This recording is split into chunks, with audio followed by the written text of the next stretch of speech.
الرحمن الرحیم۔ جناب صدر عمر کاظمی صاحب، پی ٹی آئی اور دیگر دوسری سیاسی جماعتوں، دیگر تنظیموں، سول سوسائٹی اور تمام صحافیوں کا میں انتہائی شکر گزار ہوں، اور بالخصوص جہلم ویلی کے پریس کلب کے عہدیداران جنہوں نے مجھے حکم دیا اور میں آج یہاں پر حاضر ہوا۔ میں تمام عہدیداران کو آج حلف اٹھانے پر مبارکباد بھی دیتا ہوں اور ان کا شکریہ بھی ادا کرتا ہوں کہ انہوں نے آج مجھے یہاں پر مہمان خصوصی کے طور پر بلایا، اور دیگر تمام سیاسی جماعتوں کے قائدین کو بھی یہاں پر انہوں نے دعوت دی۔ جس طرح کہا گیا کہ میں بطور وزیر اعظم 97 میں بھی اٹیاں تحصیل پریس کلب کے حلف کے لیے حاضر ہوا تھا، اور آج 23 سال ہو گئے ہیں، اور آج پھر میں اٹیاں کے اپنا پریس کلب کے عہدیداران کے حلف کے لیے حاضر ہوا ہوں۔ جب میں 97 میں آیا تھا تو یہ بھی تحصیل تھی، اور اس وقت میڈیا بھی محدود قسم کا ہوتا تھا، شاید پی ٹی وی خالی ہوتا تھا چینلز میں سے، اخبارات بھی 2-3 ایک جنگ نوائے وقت شاید خبریں آ گیا تھا۔ تو آج تو ایج ہی میڈیا کی ہے۔ آج اگر آپ دیکھیں تو تمام چینلز بھی ہیں۔ آج صرف نیشنل اخبارات نہیں، ہمارے ریاستی اخبارات، لوکل اخبارات، اور سب سے بڑھ کے سوشل میڈیا بھی ساتھ آ گیا ہے۔ تو یہ اب ایج ہی میڈیا کی بن چکی ہے۔ تو اس وقت گزرنے کے ساتھ ساتھ آج میں یہاں پر آیا ہوں، اور میں دیکھ رہا ہوں کہ جو سارا میڈیا ہے وہ بڑا تیز ہے، لیکن اٹیاں کا میڈیا واقعہ ہی بڑا ہی ایکٹیو میڈیا ہے۔ اور یہ پہلے بھی جب یہ روشن مغل صاحب اور وحید کیانی صاحب نے مجھے بلایا تھا تو اس وقت بھی اٹیاں بالا کا جو پریس کلب تھا وہ بڑا ایکٹیو تھا، اور آج بھی اسی طرح جب آپ خبریں دیکھیں، لوکل جو اخبارات دیکھیں، تو اٹیاں بالا یہاں کے تمام جو زیادتیاں ہیں، کرپشن ہے، اس کے لیے آواز بلند کرتی ہے۔ تو میں یہ سمجھتا ہوں کہ آج آپ نے مجھے ایک ایسے وقت پر بلایا جبکہ مسئلہ کشمیر بھی ایک اہم موڑ میں داخل ہو چکا ہے۔ مقبوضہ کشمیر کے عوام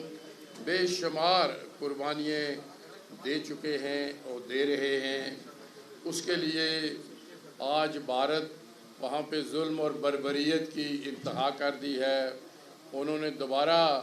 پیلٹ گنز کا استعمال کر دیا ہے، وہاں کی جو ڈیموگرافی ہے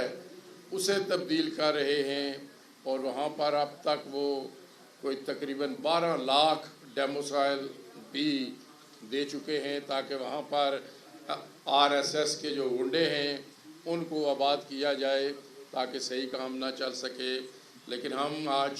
سب سے پہلے مقبوضہ کشمیر کے عوام کو، حریت پسندوں کو سلام پیش کرتے ہیں،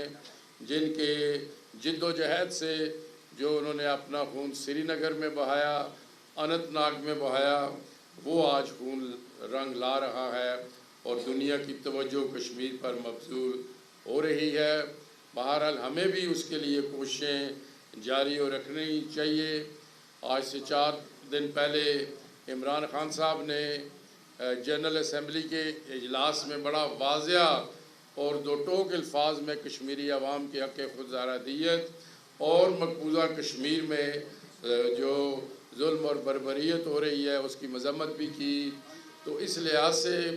اور اس کے علاوہ بھی جب سے یہ 5 اگست وہاں کی کانسٹیٹیوشنل سچویشن کو تبدیل کیا گیا تو 3 دفعہ پاکستان سلامتی کونسل میں بھی گیا، اور اس کے علاوہ کوئی بھی دنیا کا فورم ہوا جہاں عمران خان گئے، انہوں نے چاہے وہ ڈیووس میں اکنامک فورم تھا وہاں گئے، چاہے جنیوا میں United nation commission for refugees تھا وہاں گئے، لیکن پھر بھی عمران خان کی کوششیں اپنی جگہ، لیکن کچھ وجوہات ہوئی کہ بیرون ملک بالخصوص ہماری جو تحریک ہے اس میں ذرا کمی آئی۔ اس کی ایک وجہ تو کرونا کی ہے، دوسرا جو وہ بریکسٹ ہے وہ بھی ہے، برطانیہ یورپ سے علیحدہ ہوا ہے، اس میں پریزیڈنٹ ٹرمپ کے خلاف امپیچمنٹ موشن بھی آئی، یعنی دنیا کی توجہ کشمیر سے ہٹ کے باقی مسائل پر بھی ہوتی رہی۔ اس لیے وہاں پر آج وقت ہے کہ ہمیں مزید اسے، میں کوئی تقریباً 3-4 ہفتے پہلے اپنے قائد عمران خان صاحب سے ملا تھا اور میں نے ان سے یہی بات کی، میں نے کہا جی آپ کی کوششوں کو تو ہم سب کشمیری سلام پیش کرتے ہیں، لیکن کچھ کمی آئی ہے،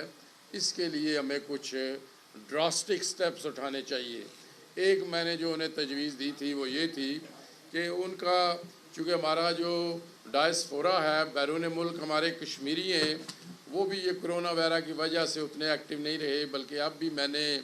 جب مودی جنرل اسمبلی سے اس کا ویڈیو خطاب تھا تو میں نے وہاں پر پھر بھی مظاہرہ کروایا، لیکن ظاہر ہے کرونا کی وجہ سے اتنے لوگ نہیں تھے۔ تو کہنے کا مقصد یہ ہے کہ کوئی بڑی چیز کرنی ہوگی، تو میں نے قائد سے کہا تھا وہ میں تو اپنی عمل کیپیسٹی میں لگا ہوا ہوں، آئے روز مظاہرے کروا دیتا ہوں، 15 اگست کو لندن میں بھی کروایا تھا، لیکن بات نہیں بن رہی۔ تو وہ تب ہی ہوگی جب آپ خود کوئی کسی جگہ چلیں، چاہے وہ ٹرافلگر اسکوائر لندن ہو، ہائیڈ پارک ہو، پیرس میں ایلیفنٹ ٹاور ہو، یا کسی بڑی جگہ پر ہم جہاں پر تمام بیرون ملک یا بالخصوص یورپ میں پاکستانیوں اور کشمیریوں کو اکٹھا کر سکیں اور وہاں سے آپ اپیل کریں اور اس کو دوبارہ تیز کریں۔ میں سمجھتا ہوں کہ اب ہمیں اس طرح کے جارحانہ اقدامات اٹھانے کی ڈپلومیٹک فورم پر ضرورت ہے، کیونکہ مقبوضہ کشمیر کے لوگ بہت قربانیاں دے چکے ہیں اور اب بھی دے رہے ہیں۔ بھارت کی 9 لاکھ فوج وہاں پہ جتنا ظلم کر سکتی ہے شاید پوری دنیا میں اس کی مثال نہیں ملتی، اور نہ صرف مقبوضہ کشمیر میں بلکہ لائن آف کنٹرول پر بھی۔ میں کل وادی نیلم تھا، 3 روزہ دورے پہ، کل میرا آخری جلسہ تھا شاردا میں، تو وہاں پر فائرنگ شروع ہو گئی اور مجھے فوج نے کہا کہ فائرنگ شروع ہو گئی ہے، انتظامیہ نے کہا، لیکن پھر بھی انہوں نے، میں ان کا شکر گزار بھی ہوں ایک لحاظ سے، کیونکہ کافی ہزاروں لوگ آئے ہوئے تھے، تو میں نے کہا کہ کچھ نہ کچھ یہاں کہنا پڑے گا، تو ان کا شکر گزار ہوں کہ انہوں نے 10 منٹ کے لیے جلسے کی اجازت دی، جو صرف میں ہی تقریر کر سکا، جو ہمارے قائدین تھے، مرزا گیلانی صاحب تھے، خواجہ فاروق صاحب تھے، دیگر سارے اپنا گل خاندان صاحب تھے، ہمارے ڈپٹی سیکرٹری جنرل قاضی اسرائیل صاحب تھے، یہ تقریر وہاں اس طرح نہیں کر سکے، لیکن چلیں پھر بھی ہم نے وہاں پر بھی، چونکہ لائن آف کنٹرول ہی ہے، یہاں پر بھی اسی طرح کی خلاف ورزیاں ہو رہے ہیں۔ تو کسی دوست نے کہا کہ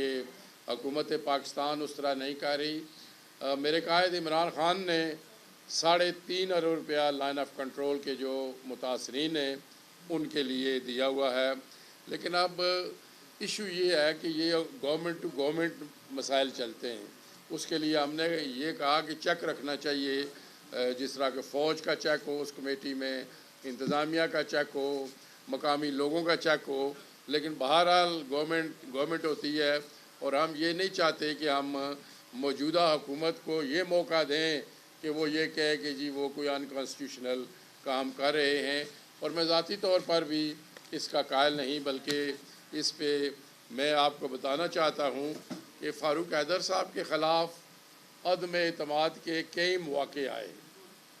لیکن میں آج یہ بڑی واضح 2 ٹوک الفاظ میں آپ کو بتاتا ہوں، اور بڑی دیانتداری سے، یا ویسے بھی میں آپ کو پتہ جھوٹ بولنے کا عادی نہیں ہوں، کہ فاروق حیدر کے خلاف جتنے عدم اعتماد آئے اس کو رکوانے کا اگر جرم ہے وہ بھی میرا ہے، اور اگر آپ یہ سمجھتے ہیں کہ جمہوریت کی بقا کے لیے اور سسٹم کی کنٹینیوٹی کے لیے وہ بھی میرا ہی ہے، اور وہ اس لیے ہے کہ یہ نہیں کہ کوئی فاروق حیدر سے مجھے ہمدردی تھی، میں چاہتا تھا ایک سسٹم آگے چلے اور پی ٹی آئی کی حکومت اگر بننی ہے تو وہ عدم اعتماد کی صورت میں نہ بنے بلکہ لوگوں کے اعتماد سے بنے، عوام کے اعتماد سے بنے، عوام کی ووٹوں سے بنے۔ اور انشاءاللہ مجھے یقین ہے جس طرح کہ میں باقی میں 2 مہینے سے پورے آزاد کشمیر میں جلسے جلوس کر رہا ہوں، لیکن وادی نیلم میں 3 دن میں رہا، اور جب فاروق حیدر صاحب 4 سال وادی نیلم وہ جلسے جلوس کے لیے نہیں گئے، لیکن جب انہوں نے میرا سنا کہ میں جا رہا ہوں تو وہ اور اسپیکر صاحب بھی وہاں 3-4 دن انہوں نے لگائے، اور یقین کریں وہ بھی ایک ریفرینڈم تھا۔ انہوں نے جو 4 دن لگائے اور میں نے 3 دن وہاں پر 8 مقام پہ، کیل میں، شاردا میں، کرن میں جو میں نے جلسے کیے، یقین کریں ہمارے جلسے کسی طور پر بھی ان سے 5 گنا ہمارے زیادہ تھے، اور یہ لوگوں کا یہ کوئی میری وجہ سے نہیں تھا، یہ یا تو عمران خان جو کشمیر کے سفیر بنے ہوئے ہیں ان کی وجہ سے ہے، یا حکومت کی جو اپنی روش ہے، انتقامی کارروائیاں ہیں، کرپشن ہے، لوٹ مار ہے، انتقامی کارروائیاں ہیں، یہ اس کا جواب ہے۔ اور میں یہ بتاؤں آپ کو کہ حکومت کرنے کا بڑا فرق پڑتا ہے، لوگ اب بڑے باشعور ہو چکے ہیں، اور میں آپ کو یہ فرق بتاتا ہوں کہ شکر ہے اشفاق ظفر صاحب چلے گئے، شاید میں نہ کہتا کہ جب پیپلز پارٹی کا دور تھا یہ چودھری مجید صاحب کا، تو پورے آزاد کشمیر میں انہیں سمجھے کوئی سیٹ نہیں ملی، ماں سوائے وزیر اعظم خود اور سینئر وزیر، وہ بھی شاید چند 100 کے یا کسی نے شاید سیٹیں دلوائی ہوں، کوئی سیٹ نہیں ملی۔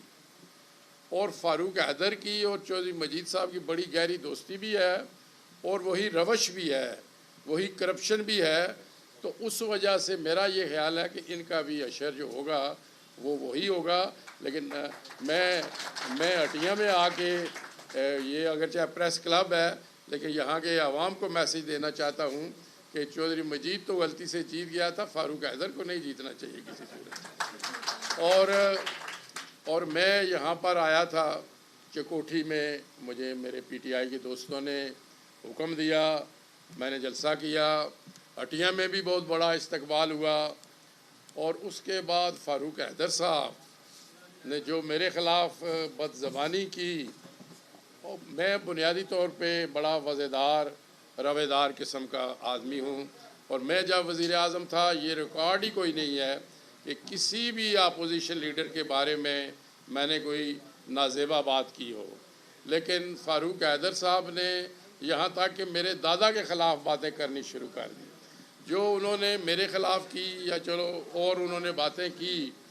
اس کو تو میں نظر انداز کرتا ہوں، لیکن جو میری سیاسی ذمہ داری ہے، جو میری قومی ذمہ داری ہے، جو فاروق حیدر صاحب اور اس کی حکومت نے کرپشن کی ہے، اس پر میں آواز انشاءاللہ ہر جگہ بلند کرتا ہوں۔ اور میں ایک اور واضح بات بتاؤں کہ یہ جو احتساب ایکٹ ہے یہ بھی میں نے اپنے دور میں بنایا تھا، چاہے وہ اپنا پریس فاؤنڈیشن ہو، آزاد کشمیر بار کونسل ہو، یہ بھی میں نے اپنے دور میں بنائے تھے، اور احتساب ایکٹ بھی میں نے اپنے دور میں بنایا تھا، اور اس میں نے وزیر اعظم کو بھی رکھا تھا، وزراء کو بھی رکھا تھا، سیکرٹریوں کو بھی رکھا تھا، سب کو رکھا تھا میں نے، اور اس وجہ سے میرے کئی وزیر میرے دور حکومت میں ہی گرفتار بھی ہوئے۔ اس کی بنیادی وجہ یہ تھی کہ میں نے اس کا چیئرمین جو لگایا، انتہائی اچھے شہرت کے کریڈیبل سپریم کورٹ کے جج تھے شیخ بشارت صاحب، اور وہ شیخ بشارت حکومتیں آئی، وہ احتساب ایکٹ پیچھے جاتا رہا، لیکن موجودہ حکومت نے چونکہ زیادہ کرپشن کی ہے تو انہوں نے اس کے جو دانت ہیں وہ نکال دیے ہیں۔ لیکن میرا آزاد کشمیر کے عوام سے یہ وعدہ ہے، میں اپنے یہ پریس کے دوستوں کی وساطت سے، کہ انشاءاللہ احتساب ایکٹ میں نے بنایا تھا، اور جو کرپشن پچھلے بالخصوص 10 سال ہوئی ہے اس کا ایک ایک پائی کا میں حساب لوں گا. اور یہ پی ٹی آئی کی حکومت جس طرح عمران خان، چونکہ ہم بنیادی طور پر عمران خان کے ویژن پر چاہ رہے ہیں، جس طرح وہاں پر بڑے بڑے قائدین کی بڑے بڑے وہاں پہ جو corrupt mafia N R O کے لیے بلیک میلنگ بھی کرتے رہے ہیں، لیکن عمران خان نے ان کی جو کرپٹ مافیا تھا ان کی چیخیں نکلوائی. انشاءاللہ آزاد کشمیر میں بھی جتنی لوٹی ہوئی رقم ہے ایک ایک پیسہ پی ٹی آئی کی گورنمنٹ یہاں سے وصول کرے گی، اور جتنے آزاد کشمیر کے لوگوں کے وسائل ہیں وہ ان پر خرچ کرے گی. تو میں بات کہہ رہا تھا کہ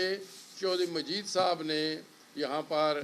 طرز حکومت، اور اسی طرح فاروق حیدر، میں کوئی اپنی تعریف نہیں کہہ رہا، لیکن یہ بات چونکہ ریکارڈ کی ہے، جب ہماری حکومت ختم ہوئی تو اس وقت مسلم لیگ نون تو تھی نہیں، اور میں بھی پیپلز پارٹی میں تھا. تو میری حکومت جب ختم ہوئی، الیکشن ہوئے، تو ہماری سیٹیں پیپلز پارٹی کی 16 تھی. مسلم کانفرنس اور آج والی مسلم کانفرنس نہیں تھی، اس میں سردار قیوم صاحب تھے، اس میں اسکندر ریاض صاحب تھے، فاروق حیدر صاحب تھے، سردار عتیق صاحب تھے، بڑے بڑے نام تھے. لیکن اس کے باوجود ووٹوں کے اعتبار سے پیپلز پارٹی کے ووٹ زیادہ تھے، مسلم کانفرنس کے کم تھے. تو اس اعتبار سے میں یہ کہنا چاہتا ہوں کہ اگر کوئی حکومت اچھے کام کرے تو حکومت اسے یاد رکھتی ہے. لیکن جس طرح فاروق حیدر صاحب نے نہ صرف پورے آزاد کشمیر میں بلکہ آپ پٹیاں کے لوگ ہیں، آپ کو انہوں نے وہ ناراض کیا، یہاں کے عوام کو ناراض کیا، تو یقینی طور پہ ان کو الیکشن میں جواب ملنا چاہیے. میں یہاں پر وہ چکوٹھی جیسے میں نے کہا آیا تھا تو وہ شروع ہو گئے تھے، آج پھر آپ نے بلایا ہے. اب وہ جو کہیں گے وہ جواب یہ آپ صحافیوں نے دینا ہے، کیونکہ میں تو زیادہ جواب دینے والا نہیں ہوں. تو اور میں چونکہ وفادار روادار سیاست کرنے کا عادی ہوں، اور میں سمجھتا ہوں آزاد کشمیر ہمارا چھوٹا علاقہ ہے، اور یہاں پر ہم سب قائدین کا عزت احترام کرتے ہیں. جب میں وزیر اعظم تھا تو میں اکثر سردار قیوم صاحب چونکہ مجھ سے کئی لحاظ سے بہتر بھی تھے، اچھے ماحول کی نشانی ہے، اچھے کلچر کی نشانی ہے، تو یہ ہمیں قائم رکھنی ہے. اور انشاءاللہ میری یہ پوری کوشش ہوگی کہ ہم اسے قائم رکھیں. تو میں چونکہ وقت بھی کم ہے، وہ بار بار فون بھی آ رہی ہے، کچھ تاخیر سے ہوئے، کچھ نامعلوم وجوہات کی وجہ سے بجلی بھی چلی گئی. تو اس لحاظ سے میں یہ کہوں گا کہ میں آخر میں وہ پریس کلب کا شکریہ بھی ادا کرتا ہوں. اور یہاں پر یہ جو مطالبہ سامنے آیا کہ یہاں پر بلڈنگ نہیں ہے، اور میں وہی وعدہ کرتا ہوں ہمیشہ، اور شاید اللہ تعالیٰ نے آج مجھے شاید 20 سال ہو گئے ہیں، 19 سال حکومت سے باہر، پھر بھی اللہ تعالیٰ نے عزت دی ہوئی ہے کہ نہ میں جھوٹا وعدہ کرتا ہوں اور نہ ہی میں جھوٹ بولتا ہوں. تو انشاءاللہ میرا یہ آپ سے وعدہ ہے، چونکہ ہٹیاں والا کے پریس کلب سے جس طرح 97 میں کی بات کر رہے ہیں، 97 تو بہت بعد کی بات ہے، اس سے بہت پہلے بھی یہاں کے جو صحافی ہیں ان سے میری زبردست دوستی رہی ہے. اور چاہے وہ یہاں کے ہوں، پھر کشمیر پہ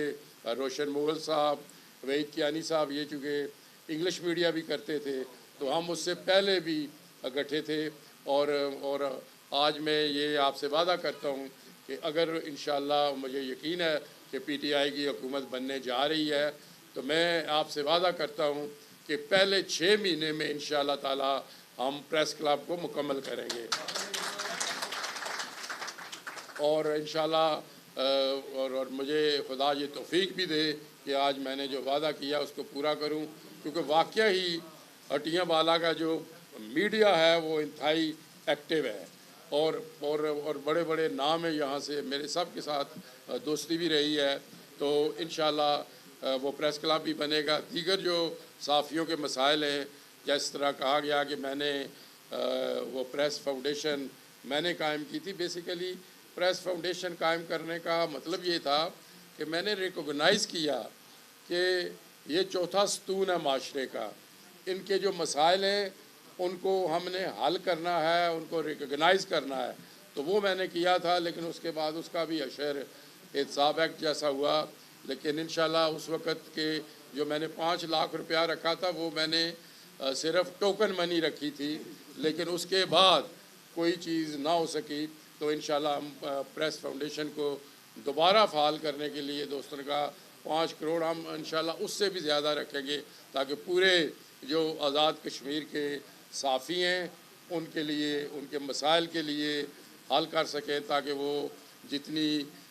وہ ذہنی مزدوری کرتے ہیں اس کے لیے وہ اپنی پوری توجہ دے سکیں، اور انویسٹیگیٹو جو جرنلزم ہے اس کو وہ اپنا فروغ دیں۔ تو میں آخر میں پریس کلب کا، تمام صحافی دوستوں کا،